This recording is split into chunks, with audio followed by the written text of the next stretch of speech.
The morning my father was buried, Columbus gave us the kind of weather that feels like a personal insult.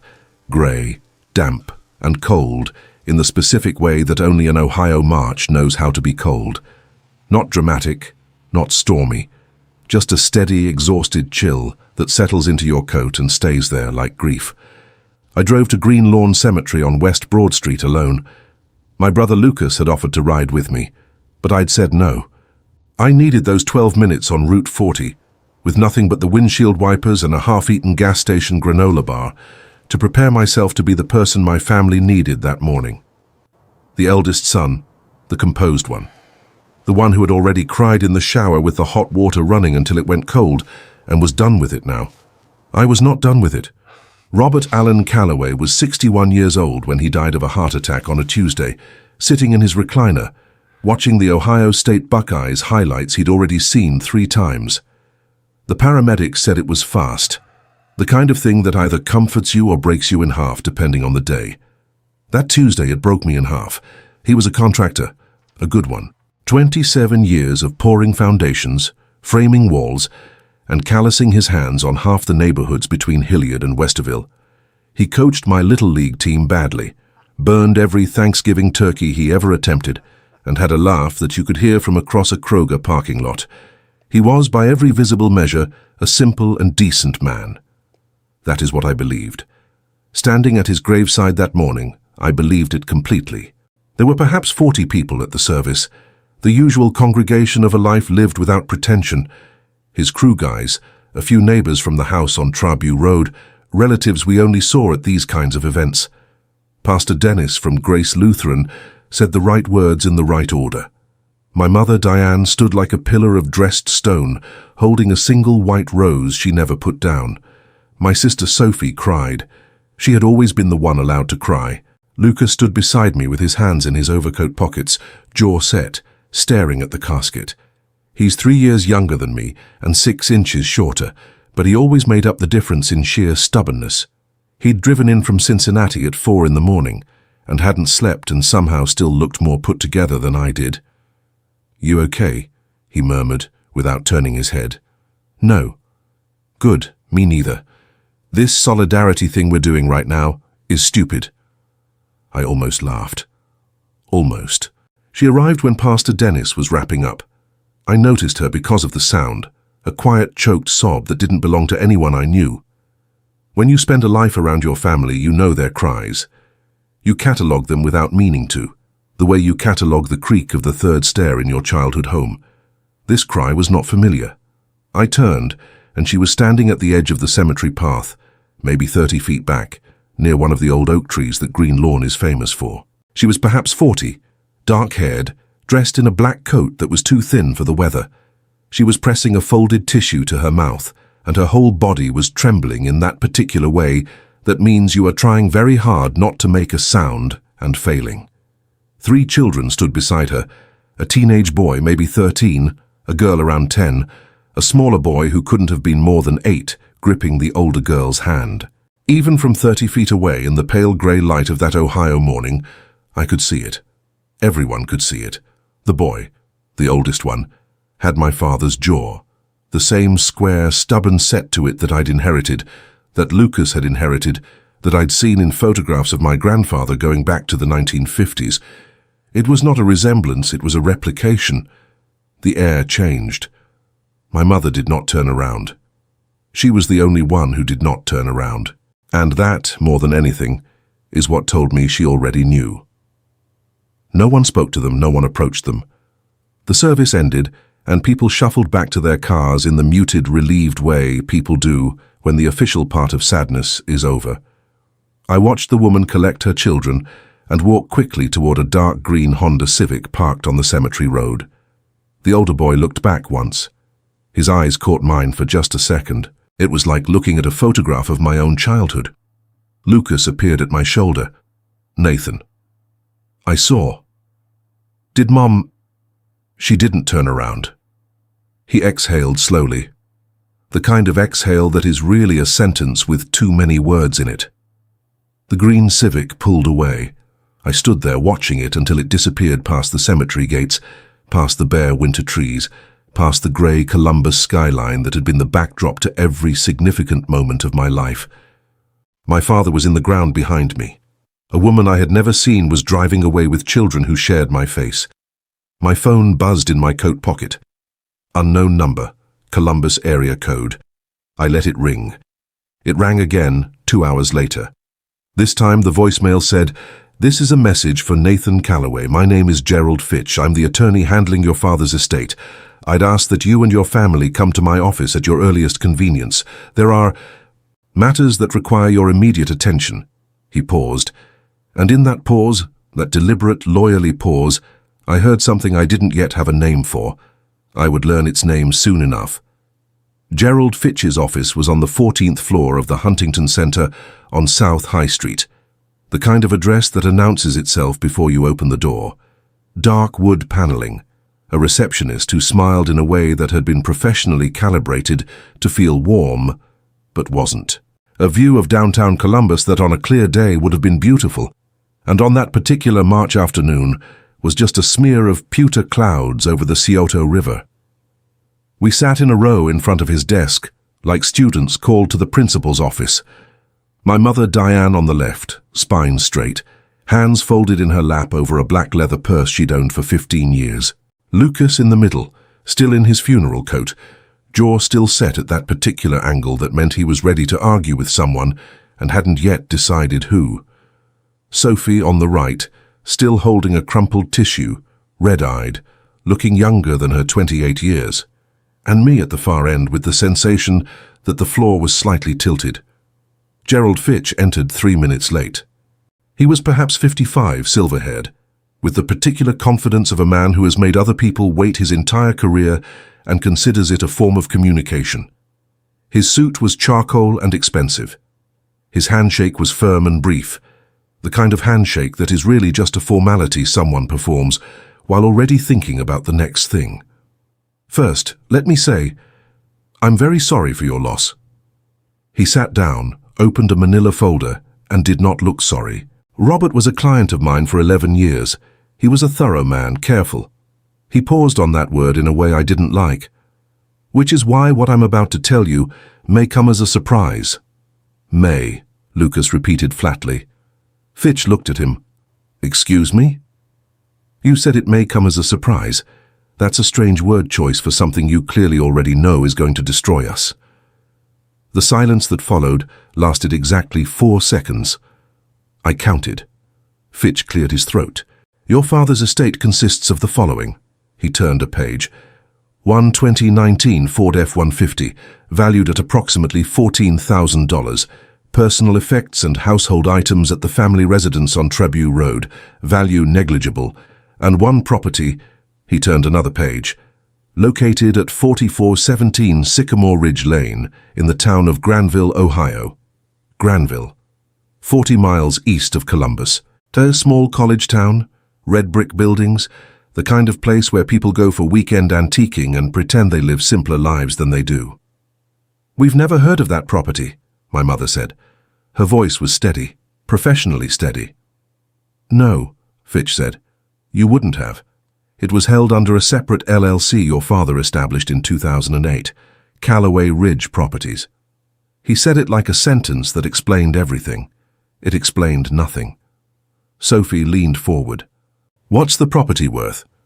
"As it stands, approximately $340,000.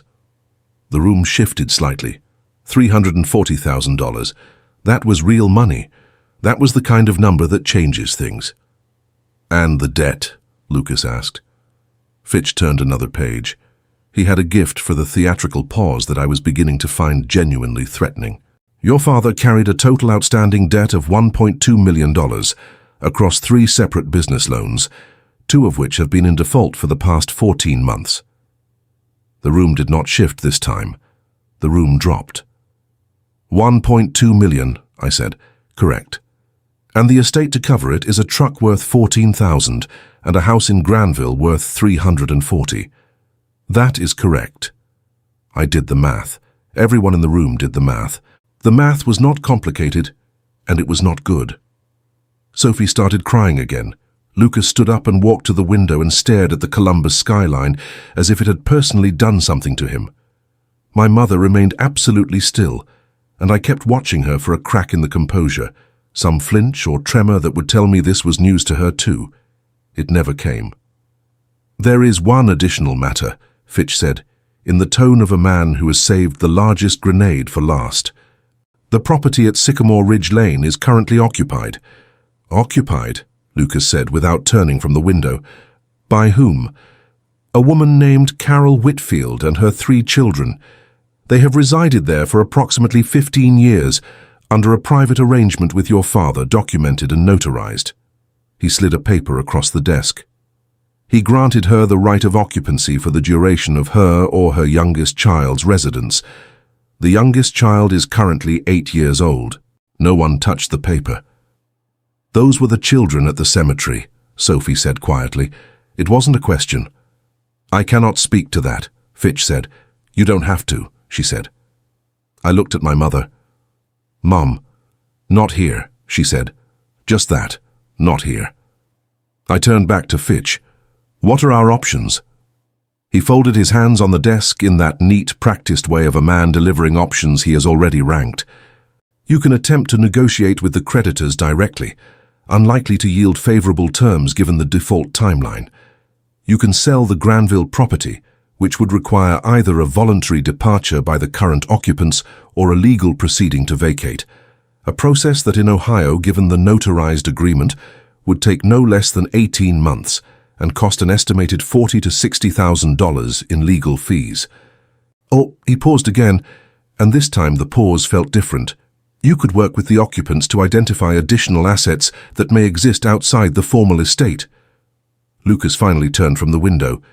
"Additional assets." "Your father was, as I said, a careful man.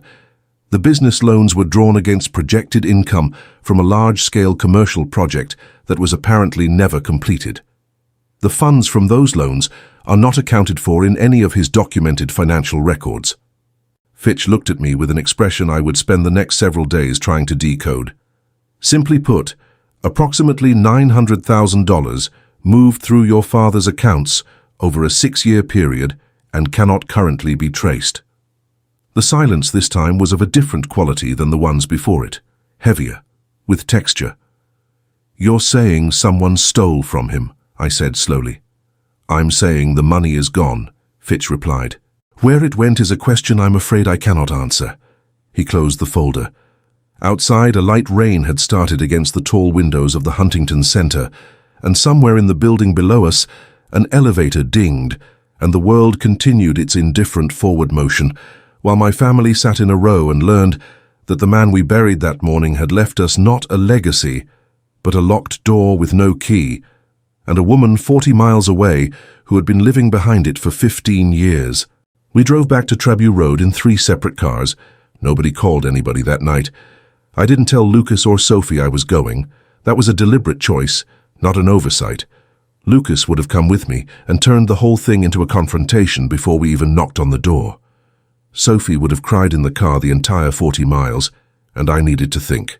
So I got up on Thursday morning, poured my coffee into a travel mug that had a tiny crack in the lid that always dripped on my shirt, which is exactly what it did, 3 minutes into the drive east on Route 16, and I went alone. It was the first genuinely clear morning since my father died. The sky over Licking County was the pale, washed blue that Ohio sometimes offers in early March as a kind of apology for everything else. The fields on either side of the highway were still winter brown, but there was a quality to the light that suggested something underneath the surface was getting ready to make a move. I noticed this, and then immediately felt guilty for noticing it. The way you feel guilty for being hungry at a funeral reception, Granville is the kind of town that makes you feel underdressed. It's the home of Denison University, all federal-style brick buildings and iron lampposts and a main street, Broadway naturally, lined with independently owned shops that somehow stay in business despite being approximately twice as expensive as anything in Columbus. It smells like old money and wood smoke, and the particular ambition of a small town that has decided it is, in fact, a destination. My father had brought me here exactly once when I was 14. He'd driven us out on a Saturday to look at a renovation job on a Victorian on Elm Street. I remember him standing in the front yard with his hands on his hips, head tilted back, studying the roofline with the focused quiet he reserved for buildings. The same look I realized now that he almost never turned on people. I had not thought about that day in 20 years. I thought about it the entire drive. Sycamore Ridge Lane was a narrow road that curved up a gentle hill just outside the historic district, past a row of mature maples that were still bare but enormous, their branches forming a cathedral arch over the asphalt. Number 4417 was a craftsman bungalow, grey with white trim, a covered front porch, window boxes that in spring would probably hold something cheerful and deliberate. A child's bicycle leaned against the porch railing. A wind chime shaped like birds hung from the eave and turned slowly in the morning air. It was a beautiful house. That was almost the worst part. I had been prepared for something small or neglected, some evidence of a diminished life that would help me organize my feelings. Instead, it was exactly the kind of house that appears in the background of photographs of happy families. I sat in my car for 4 minutes. The travel mug dripped on my other thigh. Then I got out and knocked. Carol Whitfield answered the door in a grey Denison University sweatshirt and reading glasses pushed up on her head, holding a coffee mug of her own, a sensible ceramic one, no visible cracks. She was perhaps 42 in daylight, with dark hair pulled back and the kind of face that had clearly been very pretty once, and had traded some of that prettiness for something more durable over the years. She looked at me for exactly 1 second before her expression shifted from neutral to a complicated stillness. She knew who I was. Of course she did. I had our father's jaw. "Nathan," she said. Not a question. "Yes." I stopped. There was no manual for this, no protocol developed by any civilization for standing on the porch of your dead father's secret second home and introducing yourself to the woman he kept there. "I'm sorry to come without calling. I didn't have your number." "I know." She stepped back and held the door open. "Come in." I hesitated, which she noticed. "I made coffee about 10 minutes ago," she said. "It's still good, and I think we both know this conversation is going to need it." I went in. The inside of the house was warm and organized in the particular way of a home, managed by a person with too much responsibility and not enough time. Neat surfaces, with the occasional corner of chaos, a backpack half unpacked by the door, 3 different colored water bottles lined up on the kitchen counter, a corkboard in the hallway, thick with school schedules and permission slips, and one child's drawing of what appeared to be either a dog or a small bear, labeled proudly, "My dog, Biscuit." She poured me coffee without asking how I took it, which was black, which was correct, which briefly unnerved me. "The kids are at school," she said, sitting across from me at a round kitchen table with 4 chairs. 4. Tyler, Emma and Jack, 13, 10 and 8. I saw them at the cemetery. "I know. I'm sorry about that. I debated it for a long time." She wrapped both hands around her mug. "I decided they had the right to say goodbye to their father, even from a distance. Even like that." Her voice stayed level, but there was something behind it that was costing her to keep level. "I'm sorry if it caused your family pain." "Did you know about us?" The question came out before I'd decided to ask it. "Yes," she said, simply without apology. "I knew about your mother and about you 3. He talked about you." She paused. "He talked about you a lot, actually. You're the history teacher." Something moved in my chest that I didn't have a name for. Yeah, he was proud of that. He said most people his age thought teaching was a fallback. He said he thought it was the bravest thing a person could do. Stand in front of a room full of people who don't want to listen and convince them that the past matters. I stared at my coffee. My father had said that about me. My father, who discussed every subject except feelings with the depth of a parking meter, had apparently said that. To a woman I'd never met, in a house I'd never known about. "Did you know about the debt?" I asked. Something shifted in her face. "No," she said, and this time the word carried real weight. "No. He told me the business was struggling. He never told me how badly." She looked down. "I've been trying to figure out what that means for us since Tuesday." "Us too," I said. We sat with that for a moment, two people on opposite sides of a man's secret life, drinking his kind of coffee in the house he'd kept hidden, equally bewildered, equally stranded. It was, despite everything, a strangely human moment. "There's something else," Carol said. She set her mug down and looked at me with an expression I recognized from parent-teacher conferences, the face of someone about to say the thing they've been building toward the whole time. "Before he died, Robert left something here in the basement. He said—" She stopped, chose her next words carefully. "He said if anything ever happened to him, I should make sure his oldest son found it." The bird wind chime moved on the porch outside. Somewhere down the street, a dog barked twice and went quiet. "He meant me," I said. "He meant you," Carol said. She stood up and nodded toward the door at the end of the kitchen hallway, the one with the simple brass handle and the small combination lock looped through the latch. "The combination is your birthday," she said. "Month and year. He was very specific about that."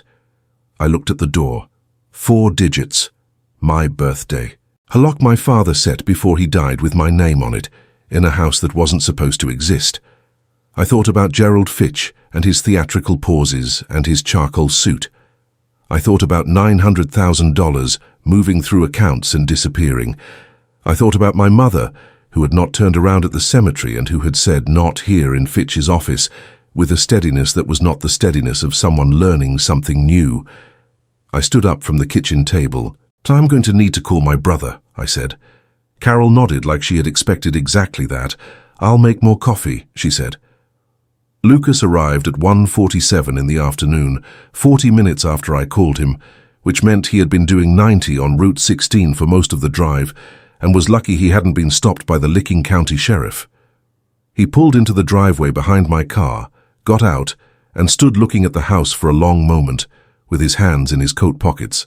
Then he looked at me on the porch. "It's a nice house," he said. "I know." "I hate that it's a nice house." "I know," I said. "Come inside." Carol had made a fresh pot of coffee and set out a plate of cookies that I suspected were meant for the kids' after-school snack and had been quietly reassigned to this situation because there was nothing else to offer two grown men who had just discovered the architecture of their childhood was missing a wall. Lucas shook her hand with the careful formality of someone trying very hard to behave correctly and not entirely succeeding. Carol received this with a dignity that the more I observed it, I found myself reluctantly admiring. She showed us the door at the end of the hallway. Lucas looked at the combination lock, looked at me. "Your birthday?" "Month and year." He made a sound that was not quite a laugh. "Of course, because nothing about this could be simple." I crouched in front of the lock, turned the dial EO989, and it opened with a soft click that felt disproportionately loud in the quiet house. The basement stairs were wooden and solid, the kind my father built himself. No flex, no creak, every riser exactly the same height. A contractor's stairs. At the bottom, a pull-chain light threw a yellow circle over a space that was clean and organized in a way that basements rarely are. Concrete floor, painted grey, metal utility shelving along one wall holding labeled bins. A workbench in the corner with tools hung on a pegboard in precise outline silhouettes, the way my father had always kept his tools since I was small. It smelled like sawdust and motor oil, and something underneath those things, something older, papery, that pulled at a memory I couldn't immediately place. On the workbench, held down by a carpenter's level used as a paperweight, was a manila envelope.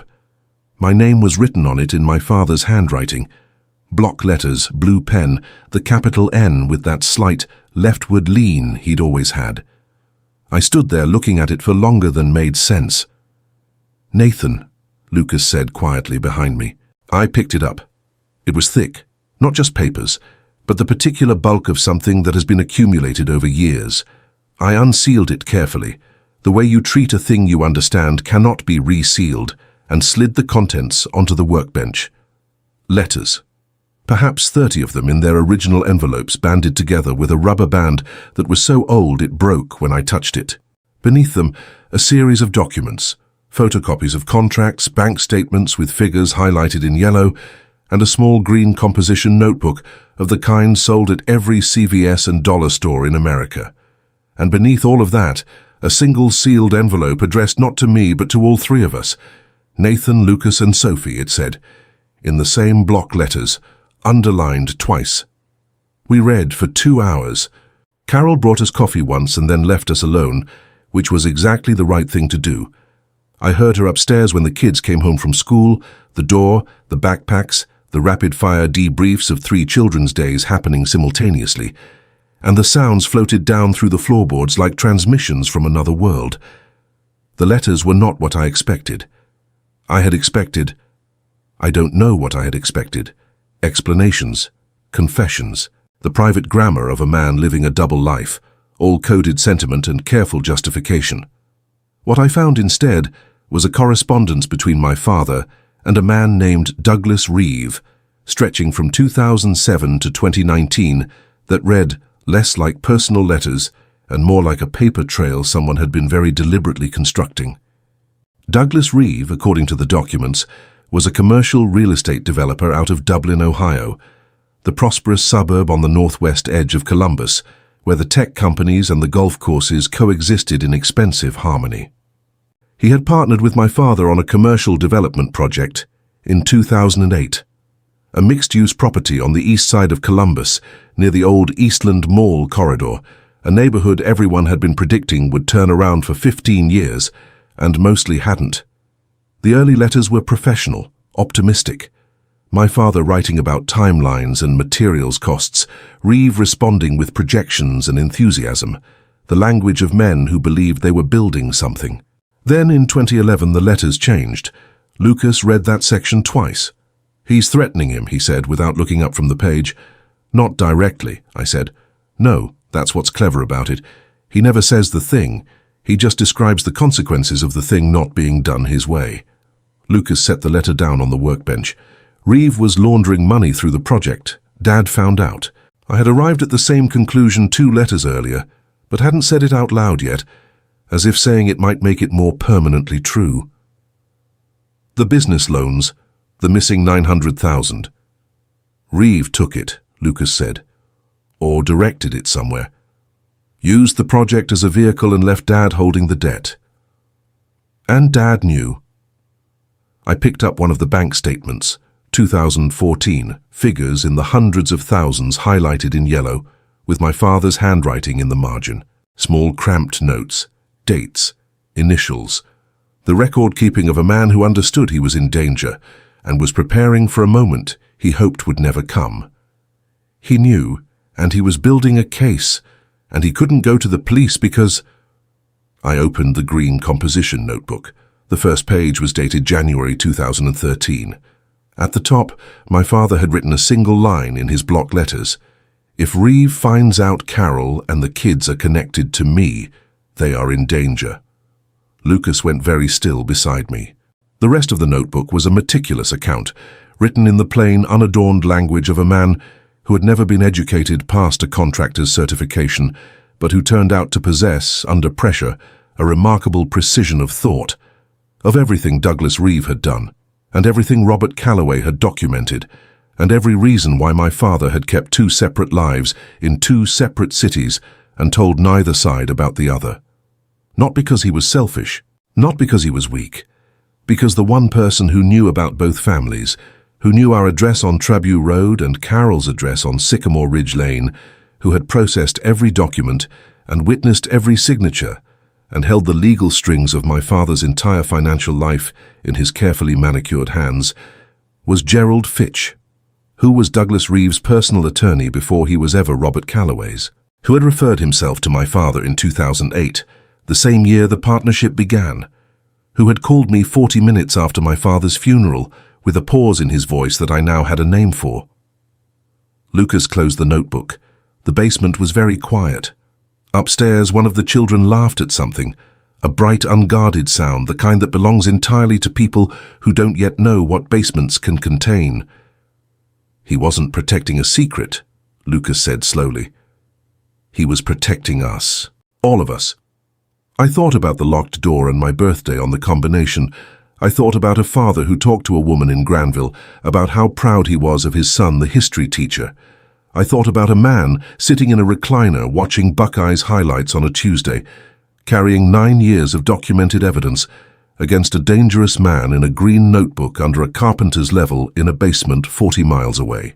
I thought about Gerald Fitch right now in his charcoal suit on the 14th floor of the Huntington Center, waiting to see what the Calloway children would do next. I picked up the sealed envelope addressed to all three of us. "We need Sophie here," I said. "Yeah," Lucas said. "We do." I looked at the stairs, at the pull chain light still swinging slightly from when we'd come down, at my father's tools hanging in their precise outline silhouettes on the pegboard, every one of them in exactly the right place. "And Lucas?" "Yeah." "Don't call Fitch." He looked at me with an expression that, for the first time since the cemetery, had something in it besides grief, something harder and more directed. "Brother," he said, "I wasn't born yesterday." Sophie arrived at 4:15, which meant she had also been speeding, and unlike Lucas, she had been crying the entire drive, which she admitted without embarrassment, because Sophie has always understood that emotions are not a character flaw.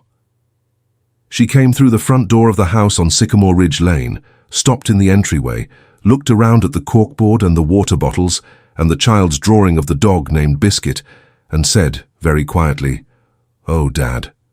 Not with anger, with something sadder and more complete than anger, the sound of a person who has just understood something they cannot ununderstand.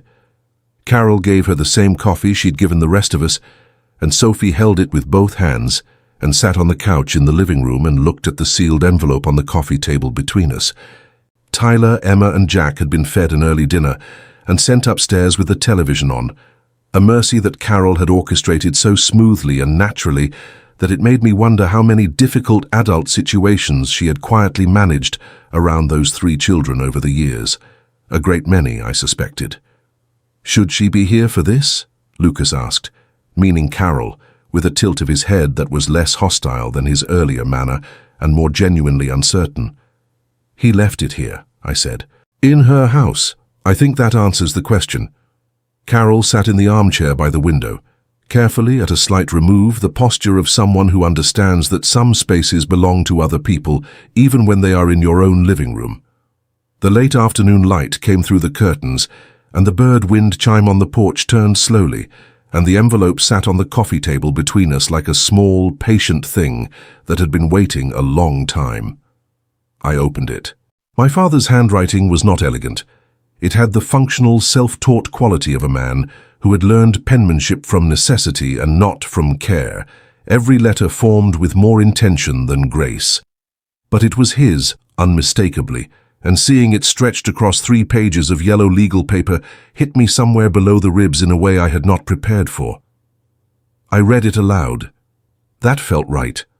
He had addressed it to all three of us, and all three of us should hear it in the same moment, in the same room, at the same time. I read it the way I read aloud to my students sometimes, slowly, giving each sentence room to breathe. "Nathan, Lucas, Sophie, if you're reading this, then I ran out of time before I could fix what I broke. I'm sorry for that. I've been trying to fix it for 9 years, and I want you to know that the trying was real, even if the result isn't what any of us deserved. I'm going to tell you the truth now, because I owe you that, and because the truth is the only thing I have left to give that costs me something. In 2008, I went into business with a man named Douglas Reeve on a development project near Eastland. He seemed legitimate. His lawyer, Gerald Fitch, drew up the contracts. I was proud. I thought I was finally building something that would last past my own 2 hands. By 2010, I knew something was wrong. By 2011, I knew what it was. Reeve was using the project to move money that didn't belong to him, and Fitch knew every detail of it because Fitch had designed the structure. When I confronted Reeve, he made it clear what would happen to my family if I went to the authorities. He knew our address. He said it the way men like that say things, casually, like a weather observation. I went to Fitch instead, thinking he was separate from it. That was the second mistake. Fitch recorded the conversation and delivered it to Reeve the same afternoon. After that, I had no move that didn't put your mother and the three of you at risk. Carol was not a planned thing. I know how that sounds. I know there is no version of it that doesn't hurt. What I can tell you is that she is a good woman who deserved a man who could be fully present, and I was never able to give her that either. I have spent 11 years being half a person in two places, and I understand now that this helped no one. What I can tell you is why I kept it separate.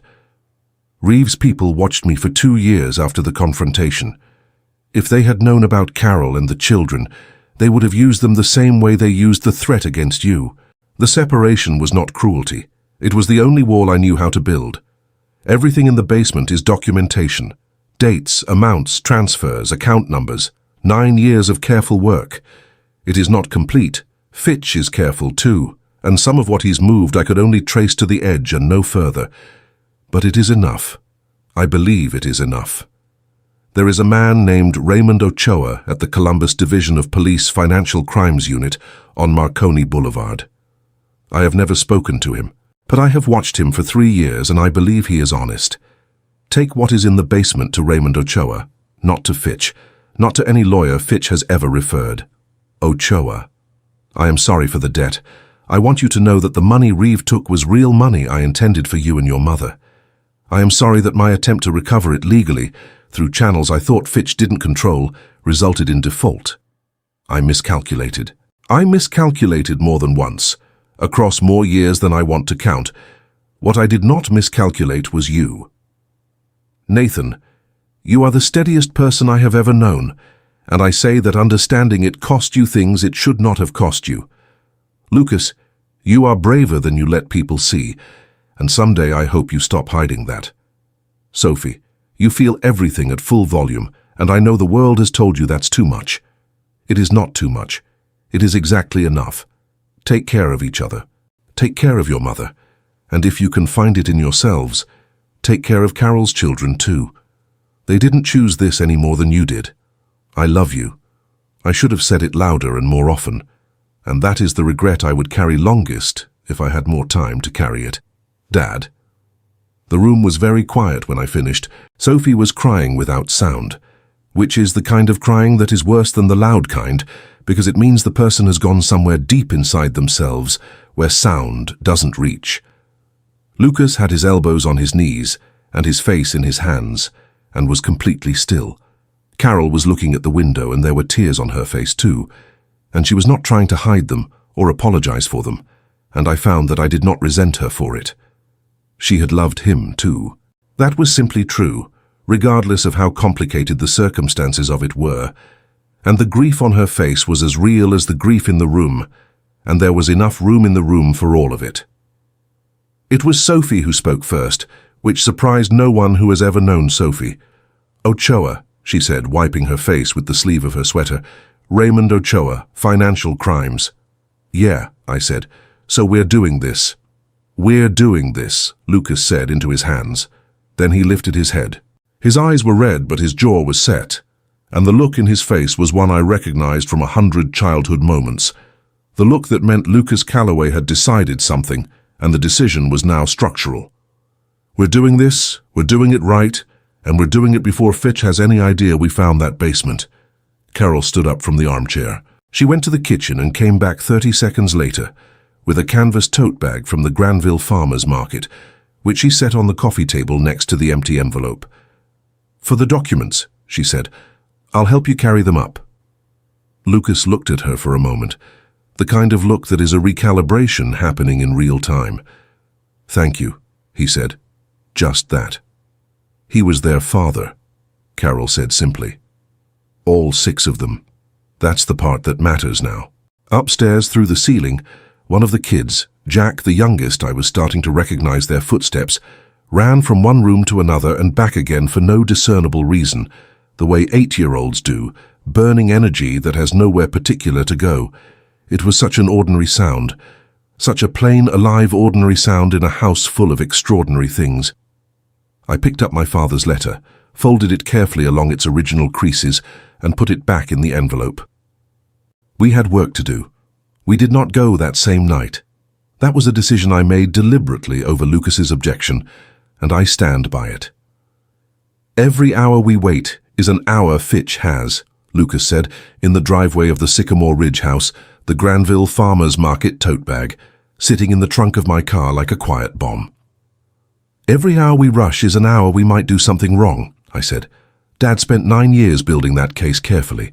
We are not going to walk into a police station at 7 in the evening with a canvas bag and no appointment and hand it to whoever's at the front desk. Lucas opened his mouth. I'm a history teacher, I said. I know what happens to evidence that gets handled incorrectly. He closed his mouth. That argument specifically was the right one for Lucas, who has always had more respect for competence than for authority. We drove back to Columbus in convoy, Lucas in front, Sophie in the middle, me in the back with the tote bag in the trunk and the windows down despite the cold, because I needed the air and the noise of the highway to keep my thoughts from collapsing into each other. We passed the Denison University campus on the edge of town, its brick buildings lit warmly against the dark, and then the flat open fields of Licking County, and then the suburban sprawl of the east side, and then the Columbus skyline ahead of us, familiar and indifferent as always. I called in sick to school the next morning for the first time in 4 years. My department head, a kind woman named Patricia Ellsworth, who had sent flowers to my father's service, told me to take all the time I needed and then asked if I was eating. I told her yes. I was not eating. The Columbus Division of Police Financial Crimes Unit occupied a floor of a building on Marconi Boulevard, in the Franklinton neighborhood on the west side of the river, an area that had been in various stages of artistic revival and stubborn neglect for as long as I could remember. The kind of place where a craft brewery and a bail bondsman could exist on the same block without apparent irony. The building itself was the color of old concrete and had the institutional anonymity of every government office that has never needed to attract foot traffic. We went in at 9:15 on a Friday morning, all 3 of us, which I had also decided deliberately. There was something in my father's letter about the 3 of us, Nathan, Lucas, and Sophie, underlined twice, that felt like an instruction beyond just the opening of an envelope. We were supposed to do this together. We asked for Raymond Ochoa at the front desk. The officer there, young, unhurried, with the particular economy of expression that comes from years of watching people arrive with complicated problems, made a call, listened, and told us to wait. We waited for 22 minutes on a row of plastic chairs that were bolted to the floor in the manner of all institutional seating, as if the chairs themselves were evidence of something. Sophie reorganized the contents of her purse twice. Lucas did not move at all, which for Lucas was more alarming than fidgeting. Raymond Ochoa was not what I had assembled in my mind during the drive over. I had imagined someone older, more worn by the particular exhaustion of financial crime work, the endless paper, the invisible damage, the perpetrators who looked like people's uncles. Ochoa was perhaps 45, compact, with close-cropped grey at his temples, and the kind of unhurried attentiveness in his dark eyes that my father's letter had apparently recognized from a distance over 3 years of observation. He wore a plain blue shirt, no tie, a detective's badge clipped to his belt. He shook each of our hands and led us to a small conference room with a table, 4 chairs, and a window that looked at a wall. He sat across from us and folded his hands and said, "You mentioned Robert Calloway at the desk. Tell me what you have." No preamble, no performance. Just the question. I liked him immediately, and I understood in that moment exactly what my father had seen. I talked for 40 minutes. Lucas added details when I missed them, with the precision of someone who had spent the entire previous night reading every document in the tote bag twice. Sophie sat beside me and said almost nothing, but at one point she slid the green composition notebook across the table to Ochoa without being asked, opened to the page with the first entry, and tapped it once with her finger, and that single gesture communicated something that no amount of talking could have. Ochoa read. He turned pages. He did not react visibly to anything, which I came to understand was not indifference but discipline, the practiced stillness of a man who has learned that his reactions belong to him and not to the people across the table. Twice he wrote something on a legal pad without showing us what it was. When I finished, the room was quiet for a moment. "Gerald Fitch," Ochoa said. Not a question. He said the name the way you say the name of something you have been looking for in a drawer for a long time and have just found. You know him, Lucas said. Ochoa looked at him with an expression that was careful and exact. I know the name, he said. I've known it for about 2 years. What I have not had until this morning, he touched the edge of the notebook with 2 fingers, is a chain. The word settled over the table. A chain. 9 years of my father sitting at that workbench in Granville, in his basement, with his highlighted bank statements and his cramped margin notes, building a chain. The documentation in here, Ochoa continued, if it holds up to forensic accounting, and I have someone who will know within 48 hours, establishes a pattern of wire fraud and money laundering going back to 2009. The Reeve connection is one we've seen adjacent to 2 other investigations that never closed cleanly. He paused. Your father was not the only person Reeve did this to. He was the one who kept records. Sophie made a small sound beside me. I didn't look at her because if I looked at her, I was going to lose the composure I had been maintaining since Marconi Boulevard, and I needed to hold it for a few more minutes. What happens now? I asked. Now I make some calls that I have wanted to make for 2 years, Ochoa said. And you 3 go home and do not contact Gerald Fitch. Do not respond to any communication from Gerald Fitch's office, and do not tell anyone outside of immediate family that you came here today. Our mother, Sophie said. She knew some of this. I think she knew more than she's told us. Ochoa looked at her steadily. Is she at risk? I don't think so. I think she made a choice a long time ago to protect us from knowing, and it cost her, and I think she deserves to know that cost wasn't wasted. He nodded. Tell your mother, he said. Nobody else.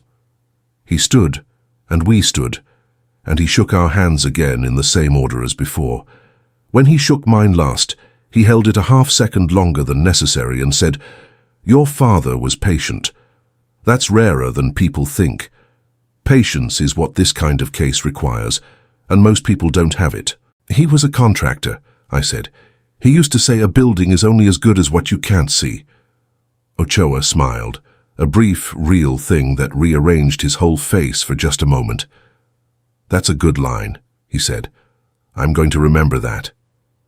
We walked out of the building on Marconi Boulevard into a Columbus morning that had turned, without announcement, genuinely warm. The kind of warm that in Ohio means spring has stopped deliberating and made a decision. Sophie tipped her face up toward it with her eyes closed for a moment, the way she has done since she was a little girl, whenever sunlight surprised her. Lucas stood beside me with his hands in his coat pockets, the same posture as the cemetery, 8 days ago, but entirely different in what it meant. We still have the debt, he said. I know. And the house situation isn't resolved. I know. And Fitch is still out there in his charcoal suit being dangerous. For now, I said. Lucas looked at the building behind us, then at the street, then at the sky. Dad spent 9 years on this, he said, and he never got to see it land. I thought about a man in a recliner watching Buckeyes highlights on a Tuesday. I thought about the stairs in that basement built perfectly level, every riser the same height. I thought about a combination lock set to his oldest son's birthday, and a farmer's market tote bag sitting in a conference room on Marconi Boulevard, and Raymond Ochoa making calls he had wanted to make for 2 years. He built the foundation, I said. That's what he knew how to do. Sophie opened her eyes. She looked at both of us with the particular expression she reserves for moments when she understands something her brothers are still processing. Then she looped one arm through Lucas's and one through mine, the way she used to do walking home from Hilliard Crossing Elementary 20 years ago, and she said, "Let's go see Mom." The house on Tribune Road was the same house it had always been, which should not have felt remarkable and somehow did. A 1970s split level on a street of 1970s split levels, the kind of neighborhood that had been solidly working class when my parents bought it in 1988, and was now solidly working class still, which in Columbus means it had been left behind by several waves of development while remaining perfectly livable, its residents maintaining their lawns and their routines with the quiet stubbornness of people who have decided that stability is its own kind of success. My father had built the back deck himself in 1997. He had re-sided the house in 2003, Every improvement to the property was something he had done with his own hands, on weekends, over years. The methodical self-sufficiency of a man who understood structures and trusted himself to maintain what he loved. I had not thought about any of this until I pulled into the driveway and saw the deck and the siding, and understood, perhaps for the first time, what kind of love looked like when it was expressed entirely through labor and never through words. My mother's car was in the driveway. The lights were on in the kitchen. She had made pot roast. That was the first thing. The smell of it meeting us at the door, rich and slow, and completely incongruous with everything the day had contained. Diane Calloway has always responded to crisis through cooking, specifically through the kind of cooking that requires hours and cannot be rushed, as if the deliberateness of it is itself a form of argument against chaos. "I figured you'd come today," she said from the kitchen without turning around. She was at the counter slicing bread. "Sit down, all three of you." We sat at the kitchen table, the same round oak table we had eaten every meal at for our entire childhoods, with the burn mark near Sophie's seat from a science project gone wrong in 2001, and the slight wobble on one leg that my father had shimmed with a folded matchbook 20 years ago and never properly fixed. The matchbook was still there. I checked. My mother brought the bread to the table, then plates, then the pot roast, moving with the efficient economy of a woman who has fed people through difficult things many times and understands that the feeding is not incidental. It is the point. She sat down last, folded her hands and looked at the three of us with the expression I had been trying to read at the cemetery and at Fitch's office and had never quite decoded. I understood it now. It was the face of someone who has been carrying a weight alone for a long time and has just seen other people put their hands on it. "Tell me what you found," she said. We told her everything. "I talked," Lucas added. Sophie filled the silences. My mother listened without interrupting once, which for Diane Calloway, a woman whose conversational style has always been active and precise, was itself a form of communication. She ate small, careful bites of pot roast while we spoke, and I had the impression this was deliberate, that the eating was giving her hands something to do, so the rest of her could be still. When we finished, she was quiet for a long moment. Outside, a car passed on Trabue Road, its headlights sweeping briefly across the kitchen window. The refrigerator hummed. The matchbook shim sat under the table leg, doing its 20-year job. "I found out about Carol in 2012, my mother said. None of us spoke. Not about the children, not then, just that there was someone in Granville. She set her fork down with the precise placement of someone choosing their next words with equal care. "I found a receipt in his truck, a restaurant on Broadway in Granville. He'd been at a job in Newark," he said. "Newark is not Granville." "Mom," Sophie started, "let me finish." Not sharp, just clear. I confronted him. He told me the truth, some of it. He told me about Reeve. He told me about Fitch and the threat. He did not tell me about Carol by name or about the children. He told me there was a situation he was managing, and that if I pushed it into the open, people he cared about could get hurt. She paused. People, plural. I understood what that meant. "And you stayed," Lucas said. His voice was carefully neutral, which for Lucas required visible effort. "I stayed," she said. She met his eyes without flinching. "I want you to understand what that decision was and what it was not. It was not weakness, it was not ignorance. It was a calculation made by a woman who had 3 children in this house, a husband who was genuinely afraid for the first time in his life, and no evidence that leaving would make any of it safer." She picked up her fork again. "It was also the hardest thing I have ever done, and I would not recommend it to anyone." The kitchen was very quiet. "Did you know about the children?" Sophie asked, gently. The way Sophie asks the questions the rest of us are afraid to ask. My mother looked at her plate for a moment. "I suspected, by 2015. There was a pattern to certain weekends, the trips to Newark for jobs that I could never quite verify on the books. I chose not to investigate." She looked up. "I made a choice to protect what I had here, rather than confirm what I suspected was there. I don't know if that was right. I have spent 11 years not knowing if it was right. It kept us safe, I said, all of us. His letter said..." "I know what his letter would have said," she said. And for the first time since we'd arrived, something moved across her face that was not composure. A brief, unguarded grief, there and then recontained in the span of 2 seconds. "He left me one too, in the lockbox in the bedroom closet. I found it the day after the funeral." None of us had known about a lockbox. "I'm not going to share what it said," she said, in a tone that closed that door completely and without cruelty. "Some things between a husband and wife stay there. But I will tell you that I understand why he did what he did, and I understand that it cost him more than any of you will probably ever know, and I have made my peace with it." She looked around the table at the three of us, her gaze moving from face to face with the slow, thorough care of a person taking inventory of something precious. "What I need to know is that the three of you can make your peace with it too." We ate pot roast. That sounds too simple for what it was, but it is what happened. We sat at the round oak table with the burn mark and the matchbook shim, and we ate my mother's pot roast and talked. Not about Fitch or Reeve or Ochoa or Sycamore Ridge Lane, but about my father. The things he had done badly, which were numerous. The things he had done well, which were also numerous. The way he burned turkey. The laugh you could hear across a parking lot. The night he drove 4 hours through a snowstorm to watch Lucas play in a high school championship game in Cleveland, and arrived at halftime and stood at the top of the bleachers in a snow-covered coat, and Lucas had seen him from the floor and played the second half like a completely different person. Lucas told that story himself. I had not known he remembered it that way, that seeing our father at the top of those bleachers had changed how he played. He had never said that before.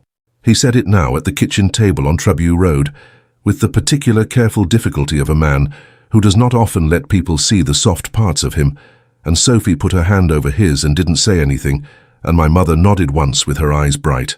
"He watched all of you," she said. "Even when you didn't know he was watching, that was his way." I thought about a green composition notebook, 9 years of watching and recording and waiting. A man who expressed love the way he expressed everything, through the patient, invisible work of building something that would stand after he was gone.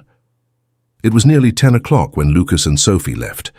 I stayed to help my mother with the dishes, the way I had when I was a teenager, and it was just the two of us up after everyone else had gone to bed. We stood at the sink together without talking for a while, the water running hot, the kitchen smelling of pot roast and dish soap, and the particular safe exhaustion of a hard day coming to its end. "Nathan," my mother said, handing me a dish to dry. "Yeah." "The children in Granville." She kept her eyes on the sink. "They didn't choose any of this." "No," I said. "They didn't. They lost their father too." "Yes." She handed me another dish. The water kept running. Outside on Trabue Road it was fully dark and fully quiet, the ordinary silence of a neighborhood settling into its evening. "I think," my mother said slowly, in the voice she uses when she is working something out in real time rather than delivering a conclusion she has already reached, "that your father would want those children to know their brothers and sister." She paused. "All 5 of them. The ones in this house and the ones in that one." I dried the dish, set it on the rack. "6, I said. "There are 6 of us."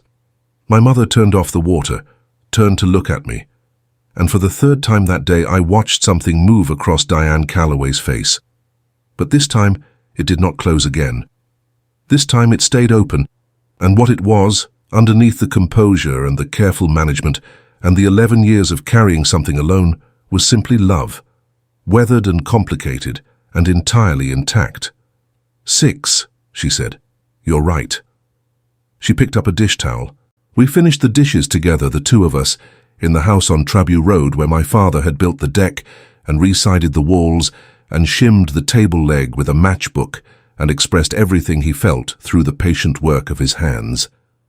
The foundation held.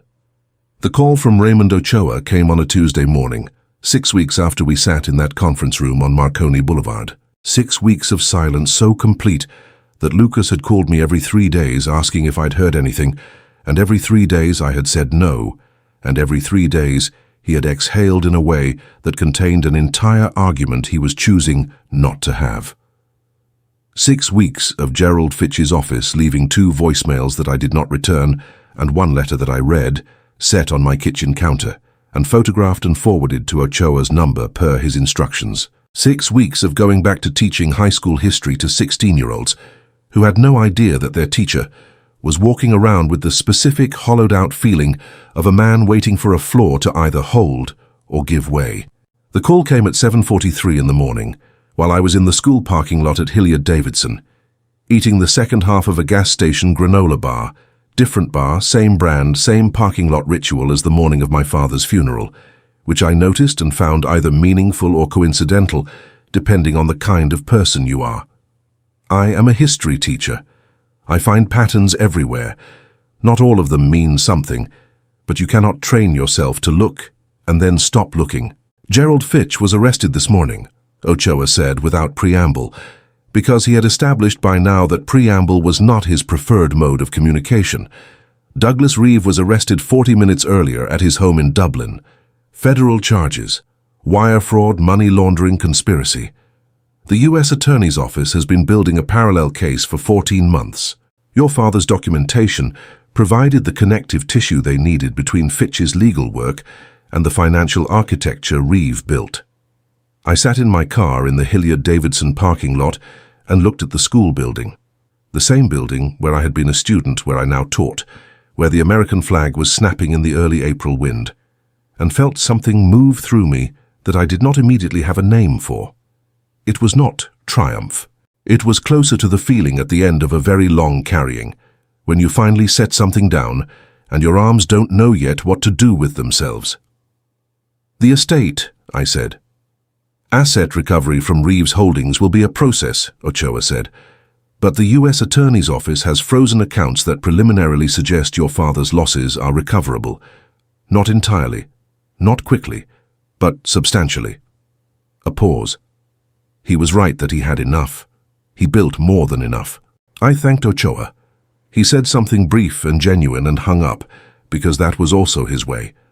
I sat in the parking lot for 3 more minutes, then I went inside and taught a class on the Constitutional Convention of 1787 to 22 juniors who were mostly thinking about lunch, and I taught it well because that is what my father would have considered the correct response to a significant morning.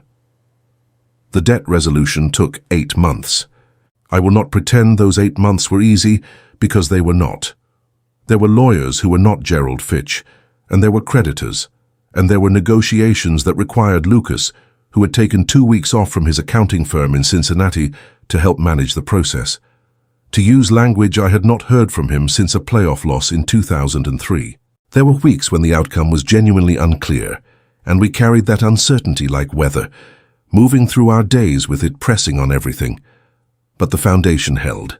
Piece by piece, asset by asset, the shape of what our father had built in that basement over 9 years became clear in the forensic accounting that the federal case required, and the money that Reeve had moved through Callaway Ridge Properties was traced and partially recovered. And by November, the estate's net position had moved from catastrophic to manageable, which in the context of where we had been standing in March was nothing short of a small, hard-won miracle. The house on Sycamore Ridge Lane was not sold. That decision was made on an evening in late May, sitting on Carol's covered porch in Granville, with the bird wind chime turning and the maple trees now fully leafed out over the lane, by myself and Lucas and Sophie and Carol, over a bottle of Ohio wine from a winery near Utica, that Carol had opened with the matter-of-fact hospitality of a woman who has long understood that the most honest thing you can offer people in difficult circumstances is something warm and unpretentious.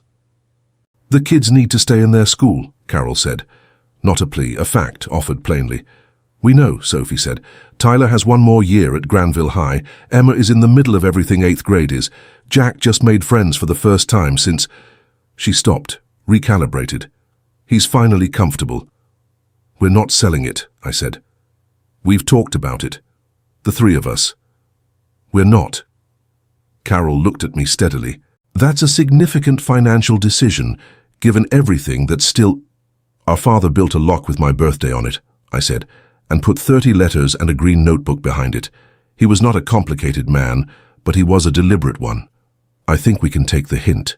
Lucas raised his wine glass.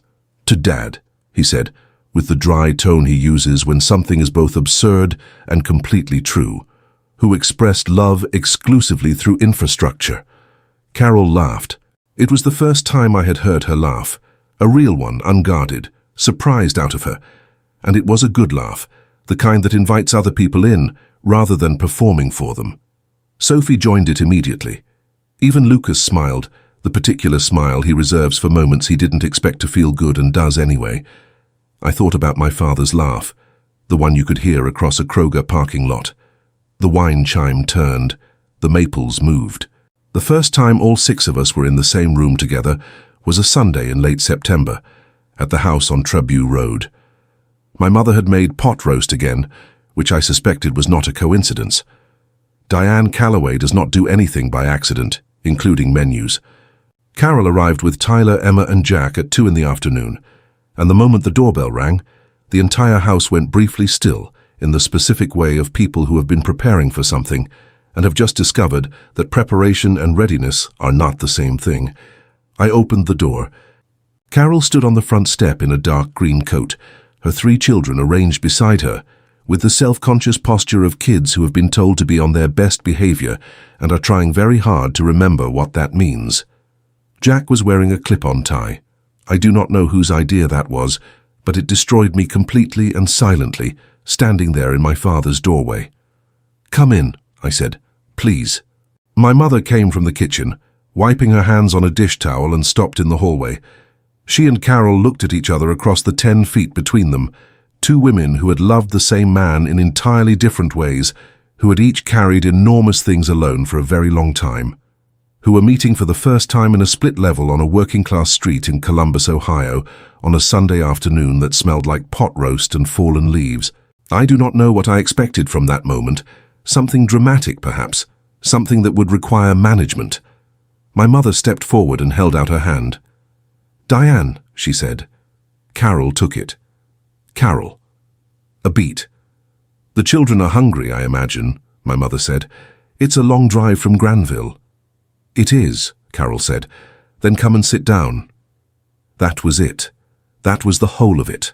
2 women who could have spent the rest of their lives defined by the wound between them, choosing instead to walk into a kitchen together because there were children who needed feeding and a table that had always been big enough if you pulled in the extra chairs from the garage, which Lucas was already doing, scraping them across the linoleum with absolutely zero grace, narrating the process under his breath in a way that made Emma, who was 10 and sharper than she let on, press her hand over, her mouth to suppress a laugh. Sophie sat down next to Jack, who was still wearing his clip-on tie, and said, "That is an excellent tie," with complete seriousness, and Jack looked at her with the enormous relief of an 8-year-old who has done a brave thing and been told it was the right call. Tyler sat at the end of the table and said almost nothing for the first hour, watching everything with my father's eyes. I sat beside him, and we didn't talk much either, and that was all right. Some things don't need to start with words. My father had understood that better than anyone. At some point during the meal, between the bread and the pot roast and the apple pie that Sophie had brought from the Wylands Market on Henderson Road because she believed store-bought pie to be a moral failing, the conversation around the table stopped being careful and became simply loud, the way meals become loud when there are enough people, and the defensiveness has burned off, and what's left is just the ordinary human noise of people who are figuring out how to be in the same room and finding to their surprise that they can. Lucas made a joke. Jack laughed first, which gave everyone else permission to laugh too. After dinner, I walked out to the back deck alone. The September evening was cool and clear, the kind of night that Ohio offers sometimes in the fall as evidence that it has always been capable of beauty and simply chooses when to deploy it. The deck my father had built in 1997 was solid under my feet. Pressure-treated lumber, correctly spaced, no flex in the boards after 27 years, because he had done it right the first time and done it to last. I stood there listening to the sounds coming through the kitchen window. Dishes, conversation, someone's laugh, Sophie's and then Emma's, younger and higher, following it like a melody following a harmony.